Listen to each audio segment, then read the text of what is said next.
She always knew that she wanted to have children, but I guess she never really imagined having to even consider getting her eggs frozen. But here we are. She was in a long-term relationship with the person that she thought she would inevitably have children with, but unfortunately, it wasn't meant to be. It turns out their life goals of having a family were not aligned, so they decided to part ways.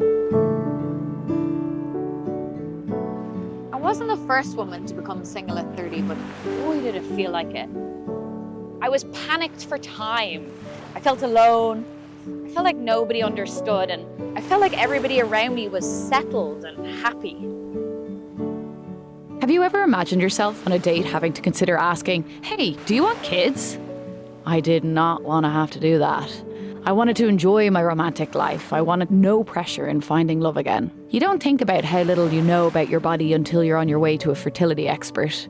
If all else failed and I was to be alone forever, I wanted to have the option to have children on my own. Knowing this, understanding my fertility options and learning about the egg freezing process seemed like the smartest thing to do.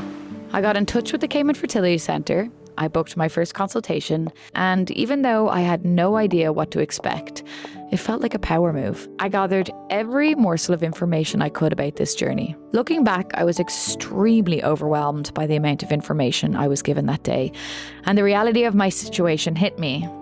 I was alone, taking control of my life dream by myself. The biggest thought I had when driving home was, why didn't I do this sooner? I pulled over on the way home to digest what I had learnt and to filter some of the emotions I was feeling. They had done an internal ultrasound to calculate how many follicles I had. To really understand a woman's fertility levels, bloods would have to be taken, but what was clear from the ultrasound and the follicle count was that I was not a 22-year-old young woman anymore.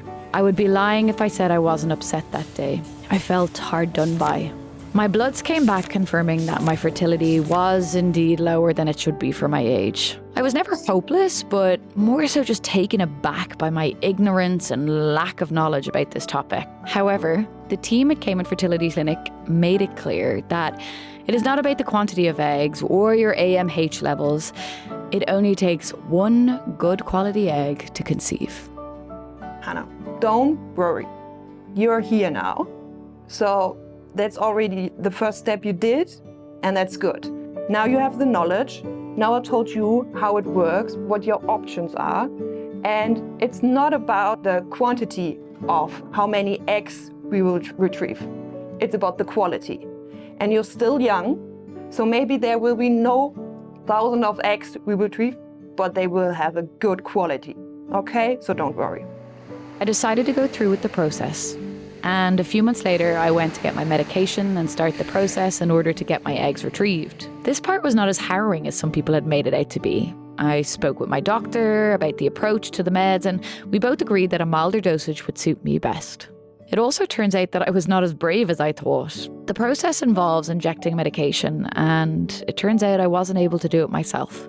My father injected me every day for 10 days. You know, in a strange way, it was kind of like he was helping me guarantee him a grandchild one day.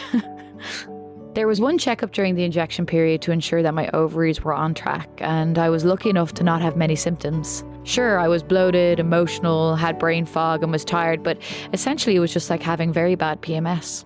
My body responded well to the medication, and before I knew it, I was on my way to get my eggs out. My mum came with me that day, and it was a simple procedure. They explain exactly what's going to happen, and they walk you through the procedure room. The doctor sedates you, and 15 minutes later, you wake up in recovery. Easy. I was super high. The next day, I got a call. 6 eggs were retrieved, and 5 were viable to be frozen. We all strive for certainty in life. I have no idea where the next few years are going to take me. But one thing I do know is when I go on a first date, I want to be present, not worried about eggs, cycles, or pregnancy. The hardest part of this whole journey for me was the acceptance and regret of not knowing about my fertility sooner. I just wish that I'd gone sooner.